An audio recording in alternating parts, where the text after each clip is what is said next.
There's an ingredient in your bread that makes up about 2% of the dough. 2%. You could barely taste it on its own. And yet, leave it out, just that one thing, and your beautiful loaf turns into a flat, pale, cardboard-flavored frisbee. Add a little too much, and your dough dies before it ever rises.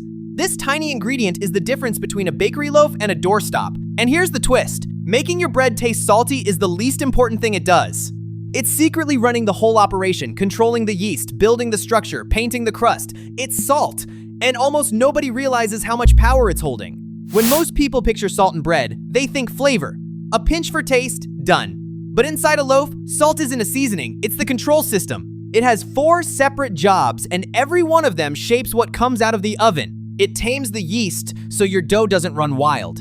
It tightens the invisible web that lets bread rise up instead of spreading out. It wakes up the flavor, and it turns the crust golden. Hit the right amount, and right is a razor-thin window, around 2% of your flour's weight, and all 4 jobs click together. Miss it in either direction, and the loaf falls apart. Too little, and everything spirals out of control. Too much, and you strangle the very yeast that's meant to lift it. To feel how much rides on this 2%, let's start with the job nobody expects. Salt as a bouncer. Yeast is a living thing, and its entire mission is to eat sugar and burp out gas. Left alone, it's an overexcited puppy. It goes as fast as it possibly can. And as fast as possible is exactly what you don't want.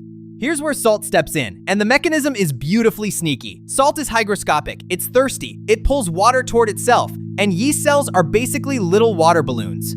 So, when salt is in the dough, it gently draws water out of the yeast through its walls. A slightly dehydrated yeast cell is a slower yeast cell. It doesn't kill it, it just puts it on a leash. Salt is the bouncer at the door, slowing everyone down so the party doesn't get out of hand.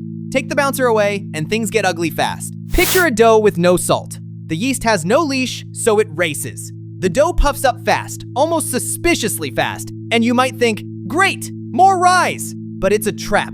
The yeast burns through its fuel too early, the structure inflates before it's ready, and then it collapses. You get a dough that overproofs, deflates, and bakes into a sad, dense, uneven loaf. It's the bread equivalent of a kid who eats all their Halloween candy in one night. Worse, racing yeast skips the slow chemistry that builds real flavor. Which brings us to the payoff hiding inside that leash. Salt doesn't just slow the yeast down, it makes your bread taste better because it slows it down. Bread flavor isn't made by the yeast alone. It's built slowly, by a whole crew of reactions and byproducts that need time to develop. Nutty, complex, a little tangy. Rush the fermentation, and you skip all of it. You get bread that's technically risen but tastes of nothing. By keeping the yeast on a leash, salt buys the dough time, and time is where flavor lives. This is why a slow, salted, patient dough tastes like bread, and a fast, saltless one tastes like a warm sponge. So that's job 1, controller of time and taste. But salt's second job is even more physical. You can literally feel it in the dough. So salt runs the clock. But if that were all it did, you could maybe live without it. You can't. Because salt is also secretly building the skeleton of your bread, and without it, the whole structure goes slack. Watch what happens to the invisible web. When flour meets water, proteins link into gluten, a stretchy, elastic web that traps gas and holds the whole loaf up. But here's a hidden problem. Those gluten proteins carry tiny negative electrical charges, and like charges repel. So the strands push each other apart, the web stays loose, slack, a little sticky. Now add salt. Salt ions swoop in and neutralize those charges. Suddenly the strands stop repelling and can pack in close and tight. The web goes from loose spaghetti to a strong, springy net. That tighter net does 2 things. It holds gas far better, so the loaf rises tall instead of spreading into a puddle, and it makes the dough less sticky and easier to handle. Salt literally tightens the skeleton of your bread, at the molecular level, using electricity. If you ever want proof, do this. Mix 2 identical doughs, one with salt, one without. The unsalted one will feel slack, wet, and sticky, tearing when you stretch it, spreading out flat. The salted one will feel smoother, stronger, and springy, holding a shape, stretching thin without ripping. Same flour, same water, the only difference is 2% salt, and it completely changes the physics of the dough in your hands. One feels like bread dough, the other feels like a science experiment gone wrong. This is why bakers who forget the salt usually know within about 30 seconds of touching it. The dough tells on them. And it's not just about handling. A slack web can't cage the gas, so it bakes flat and dense. Structure, gone. Now for the 2 jobs you can actually taste and see. Flavor. Salt doesn't just make bread salty, It wakes up every other flavor already in there, and it kills the flat, bland, papery taste of unsalted bread. Even at 2%, the difference is night and day. With salt, it tastes like bread. Without it, it tastes like a paper towel that dreams of being bread. And the crust. Salt helps control the sugars on the surface, so they caramelize and brown properly in the oven. Skip the salt and the crust comes out pale, weak, and anemic looking. Not that deep golden brown you want. Bonus round. Salt is slightly hygroscopic in the finished loaf too, holding onto a little moisture and helping your bread stay fresh a touch longer. So salt is the hero. More must be better, right?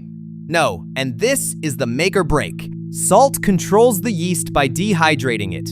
So push the salt too high, and you don't slow the yeast, you strangle it.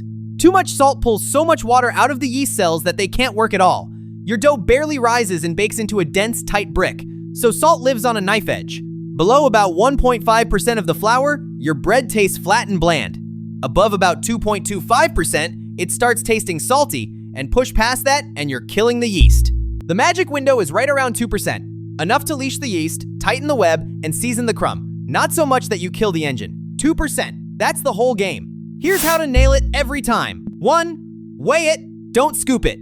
Salt's power is all about the ratio, so use a scale and aim for 2% of your flour's weight. 10 grams of salt per 500 grams of flour. 2. Don't let salt touch your yeast directly. Undiluted, salt can shock and damage the yeast on contact, so mix salt into the flour and yeast in separately. Keep them apart until the water brings everyone together gently. 3. Taste your dough. A raw dough should taste pleasantly seasoned, not bland and not salty. Trust that. Do these 3 things and salt quietly does all 4 of its jobs: leashing the yeast, tightening the gluten, building the flavor, and browning the crust. And your loaf comes out tall, golden, and actually tasting like something. So the next time a recipe says a teaspoon of salt, you'll know it isn't seasoning. It's the control system holding your entire loaf together. Question for you. Have you ever forgotten the salt and baked the sad frisbee? Confess in the comments. Subscribe to TheLeaveningLab, the science and history of bread made simple, and next time we answer the one that starts every argument in baking. Does the water actually matter? And why do the best loaves feel almost too wet? See you at the next loaf.